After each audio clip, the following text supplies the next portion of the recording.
మనిద్దరి మధ్యలో ఏ జన్మలో ఏ తీరని రుణం ఉందో, మరెందుకు ఇంతలో ఈ బంధనం ఇన్నింతలు పెరిగిందో.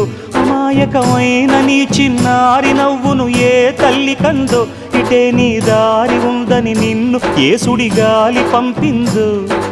పాపం పుణ్యం దేవుడికెరుక, పేదకు దొరికిన బంగారు కణిక, పాలు వెన్నాలేవని అనక ప్రేమను తాగి పెరగవెసిలక. వలేసే పాడు లోకం కంటపడక ఉండు నాయనక, ఇలా నా గుండెలోనే గువ్వల కొలు ఉండిపోయింక.